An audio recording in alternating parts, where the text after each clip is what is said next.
검은 가죽 재킷을 입은 남자가 무대에 올라섭니다. 그는 바로 엔비디아 창업자 젠슨 황. 2시간 기조연설을 하는 도중에 딱 한마디를 꺼냅니다.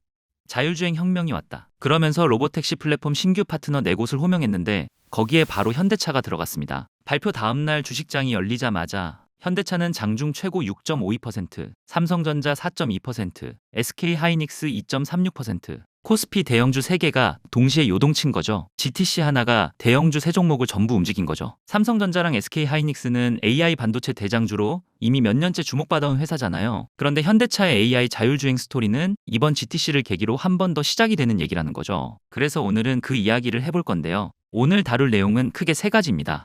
첫째, 이번 발표가 단순한 칩 납품 계약이 아닌 이유. 둘째, 이게 이미 현실에서 달리고 있다는 증거.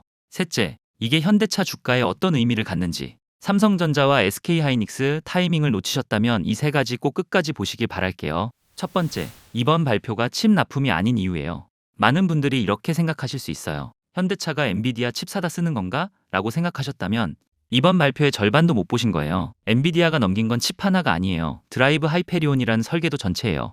비유를 들어볼게요. 삼성이 퀄컴 칩 하나 사다 갤럭시에 꽂는 게 아니라 퀄컴이 CPU, GPU, 카메라 처리 엔진, 운영체제, 보안 설계까지 통째로 묶어서 이 설계도로 폰 만들어라 하고 넘겨주는 격이에요. 하이페리온 하나에 카메라 14개, 레이더 9개, 라이다 1개, 초음파 센서 12개가 차량 360도를 실시간으로 본 구조거든요. 근데 진짜 핵심은 이 하드웨어가 아니에요.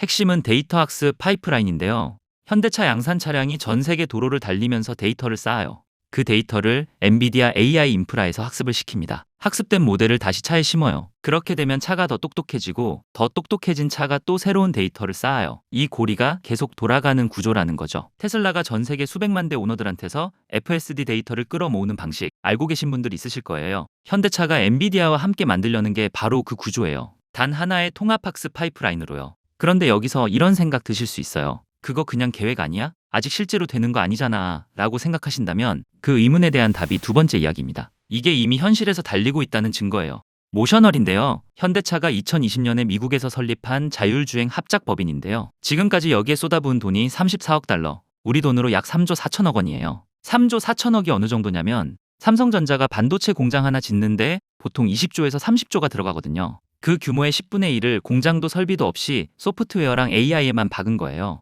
그리고 GTC 발표 불과 며칠 전 라스베이거스 대로에서 아이오닉5 로보택시가 우버 앱으로 일반 승객을 태우기 시작했어요. 미국 연방 안전 기준 인증을 받은 레벨4 자율주행 차량이에요. 레벨4가 뭐냐면 지정된 구역 안에서 사람이 아무것도 안 해도 차가 알아서 다 하는 거예요. 운전대를 잡을 필요가 없어요. 아이언맨 보셨죠? 아이언맨 슈트가 전투 데이터를 쌓을수록 더 강해지잖아요. 그게 지금 모셔널이 만들려는 구조예요.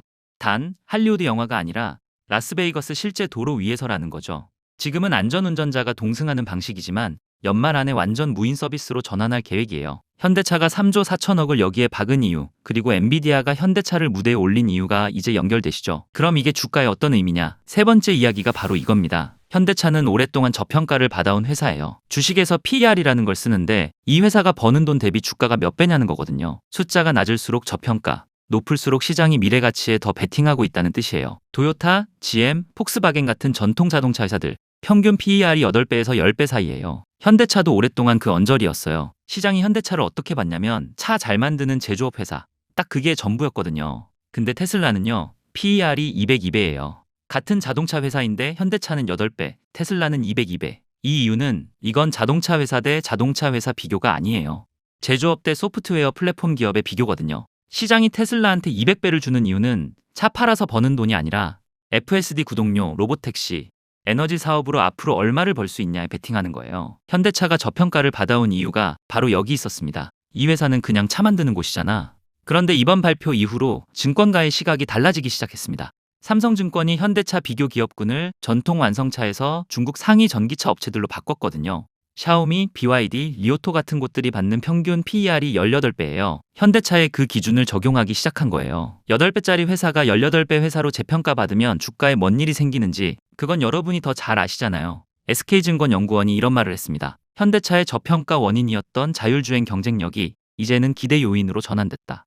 그동안 주가를 누르던 요인이 오히려 반등의 이유가 되고 있다는 거예요. 이 판이 얼마나 커질 수 있냐면 지금 글로벌 로보택시 시장이 약 4억 달러예요. 2030년엔 457억 달러로 커질 거라는 전망이 있어요. 7년 사이에 100배 이상 성장하는 판이라는 거죠. 젠슨 황이 이번 GTC에서 말한 게 수조 달러짜리 로보틱스 산업의 첫 번째 시장이다. 현대차가 그 판에 엔비디아와 함께 올라탄 거예요. 하지만 여기서 중요하게 짚고 넘어갈 부분, 리스크에 대한 세 가지가 있습니다. 리스크 첫째, 미국 관세 문제예요. 25% 관세 리스크가 아직 완전히 해소되지 않았어요. 자동차 수출이 타격을 받으면 자율주행 투자 여력도 영향을 받을 수 있거든요. 리스크 둘째, 상용화 지연 가능성이에요. 자율주행 기술이 계획대로 상용화될 거라는 보장은 없어요. 규제, 사고, 기술 한계, 어디서든 지연이 생길 수 있거든요. 리스크 셋째, 출발이 늦었다는 사실이에요.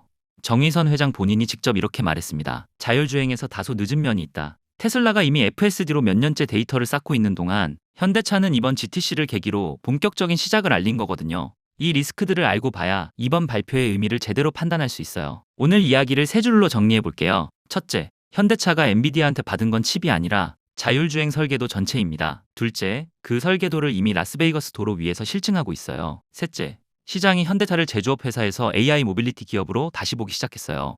AI 투자 1라운드가 반도체였다면 2라운드는 AI가 몸을 갖고 현실로 나오는 순간입니다. 그 중심에 현대차가 있는지 없는지 오늘 판단에 필요한 팩트는 다 드린 거예요. 38개 증권사가 전원 매수 의견을 낸 이유, 이제 조금 이해되시죠? 오늘 내용을 한 번에 정리해서 보고 싶으신 분들 있을 것 같아서 준비를 했는데요. 현대차 핵심 체크리스트를 만들었습니다. 하이페리온이 뭔지, 모셔널이 어디까지 왔는지, PER 재평가 포인트가 뭔지 PDF로 딱 3장에 정리했어요. 그냥 눈으로만 보는 자료가 아니에요. 체크박스가 있어서 하나씩 확인하면서 읽을 수 있어요. 영상 고정 댓글에 링크 올려둘 테니까 문의하셔서 가져가시면 됩니다. 그리고 이런 분석을 매주 같이 보고 싶으신 분들, 혼자 보는 것보다 같은 방향 보는 사람들과 함께 보면 달라지는 걸 느끼실 겁니다. 주식 공부하면서 뇌동매매 안 하실 분들, 고정 댓글 확인하시면 됩니다. 영상 시청해주셔서 감사합니다. 지금까지 머니숲이었습니다.